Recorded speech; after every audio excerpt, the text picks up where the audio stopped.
कई साल पहले की बात है। साल के बीच में जब गर्मी अपने अरूज पर थी, मानसी, अमित, रतिका और समीर ने जंगल में पिकनिक मनाने का प्लान बनाया। रतिका ने कहा, हम चारों को थोड़ा रेस्ट चाहिए और ये पिकनिक हमारे लिए एक अच्छा ब्रेक साबित हो सकती है। और मानसी ने सहमति में सर हिला दिया। हाँ, और हम एक नए रास्ते से जाएंगे। सुना है उस रास्ते में एक बहुत ही खूबसूरत सा झरना है। और जब वो जंगल के पास पहुँचे तो सूरज आधे आकाश में था। पेड़ों के बीच में से छनकर आती हुई धूप जंगल को एक जादुई रूप दे रही थी। उन्होंने अपना सफर शुरू किया और हंसते गाते रास्ता तय कर रहे थे। उस जगह की खूबसूरती अलग थी। समीर ने कहा, ये जंगल तो बहुत ही खूबसूरत है। ऐसा लग रहा है जैसे हम किसी फिल्म के सेट पर हों। और रास्ते में उन्होंने कई पक्षियों की चहचहाट सुनी और चारों दोस्त इस अनुभव का आनंद ले रहे थे। लेकिन जैसे जैसे वो आगे बढ़ते गए, उन्हें महसूस हुआ कि रास्ता कुछ ज्यादा ही सुनसान हो गया है और पेड़ों की घनी छाया के बीच वो आस्ता आस्ता आगे बढ़ रहे हैं। अचानक उन्हें इन घने पेड़ों के पीछे एक टूटी फूटी पुरानी कुटिया दिखाई दी। वो देखो, वो क्या है? मानसी ने इशारा करते हुए कहा। शायद ये कोई पुराने जमाने का घर होगा। अमित ने अनुमान लगाया। चलो चलकर देखते हैं। रसिका ने उत्साहित होकर कहा। चारों ने कुटिया की तरफ कदम बढ़ाए। उस कुटिया की दीवारें पुरानी हो गई थी और दरवाजे पर जंग लगा हुआ था। और अंदर कदम रखते ही डरावनी और ठंडी हवा ने उनका स्वागत किया। दीवारों पर अजीब अजीब सी तस्वीरें लटक रही थी और फर्श पर बिखरे पुराने सामान ने माहौल को और भी भयानक बना दिया। एक पुराने संदूक के पास पहुंचकर समीर ने उसे खोलने की कोशिश की। देखो, ये संदूक बहुत ही पुराना लगता है। समीर ने कहा, लेकिन ये मुझसे खुल नहीं रहा है। शायद इसमें कुछ काम का हो। रसिका ने सुझाव दिया कि हमें इसे खोलना चाहिए। और शाम होते होते चारों ने कुटिया के अंदर ही शर्म लेने का फैसला किया और जंगल की डरावनी आवाजें सुनाई देने लगी। मानसी ने अपनी बैग से टार्च निकाली और उसे जलाया। अमित ने कहा, हमें इतनी रात गुजारनी पड़ेगी। ये जगह थोड़ी डरावनी है, लेकिन हमारे पास कोई विकल्प नहीं है। और रात के गहरे अंधेरे के अंदर कुटिया का माहौल और भी ज्यादा भयानक हो गया। चारों ने एक दूसरे के करीब बैठने का फैसला किया और जैसे ही वो करीब बैठकर बातें करने लगे, बाहर से अजीब सी आवाजें आनी शुरू हो गई। ये कैसी आवाजें हैं?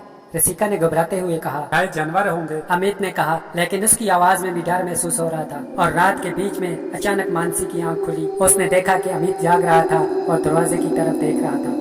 तुम्हें भी वो आवाजें सुनाई दे रही है? मानसी ने फुसफुसाते हुए पूछा। और दोनों ने दरवाजा खोलकर बाहर झांका, लेकिन अंधेरे के सिवा उन्हें कुछ नहीं दिखा। अचानक उन्होंने महसूस किया कि समीर और रसिका गायब हैं। वो कहाँ गए? मानसी ने घबराते हुए पूछा। वो दोनों जंगल में समीर और रसिका को ढूंढने के लिए निकले। जंगल के अंधेरे में उन्हें हर आवाज और हर छाया डरावनी महसूस हो रही थी। और तभी कुटिया के पास पहुंचते समय उन्हें समीर और रसिका की चीखें सुनाई दी। आवाज कुटिया के नीचे से आ रही थी। उन्होंने जल्दी से कुटिया के फर्श को खोला और एक गुप्त तहखाना खोज निकाला। यहाँ नीचे कुछ है, अमित ने कहा। वो दोनों तहखाने में उतरे और देखा कि समीर और रसिका बेहोश पड़े हुए हैं और उनके पास ही एक पुरानी किताब पड़ी हुई थी। उस पर लिखा था, जो भी इस तहखाने में आएगा उसे अपनी आत्मा की कुर्बानी देनी होगी। ये क्या है? समीर ने डरते हुए कहा। हम एक भयानक जाल में फंस चुके हैं। और जैसे ही वो समीर और रसिका को उठाने की कोशिश कर रहे थे और एक भयानक आकृति उनके सामने प्रकट हुई और वो आकृति कहने लगी, तुम्हें यहाँ नहीं आना चाहिए था। उसकी आवाज ठंडी और भयानक थी। मानसी और अमित ने भागने की कोशिश की, लेकिन वो रास्ता भूल चुके थे। तहखाना मानो खत्म ही नहीं हो रहा था। यहाँ से निकलने का कोई रास्ता नहीं है। अमित ने घबराते हुए कहा। हमें कुछ करना होगा। मानसी ने कहा। वो किताब, उसमें कुछ हो सकता है। अमित ने किताब को उठाया और उसके पन्ने पलटे।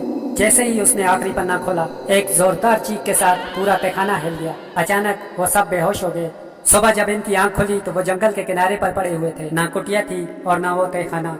उन्होंने एक दूसरे की तरफ देखा और समझ गए कि ये कोई सपना नहीं था, बल्कि एक भयानक हकीकत थी। ये सब क्या था? समीर ने घबराते हुए पूछा। वो जो भी था, हमें यहाँ से तुरंत निकलना चाहिए। अमित ने कहा। चारों ने जल्दी से वहाँ से निकलने की कोशिश की, लेकिन वो जानते थे कि इस रात ने उनकी जिंदगी हमेशा के लिए बदल दी है। जंगल से बाहर निकलते वक्त वो लगातार उस भयानक घटना के बारे में सोचते रहे। मानसी ने रास्ते में एक छोटी सी पुड़िया पड़ी देखी, जो शायद उसी कुटिया से लाई गई थी। उस पर एक नोट था, ये जंगल तुम्हारी रूह को सदा के लिए बांध देगा।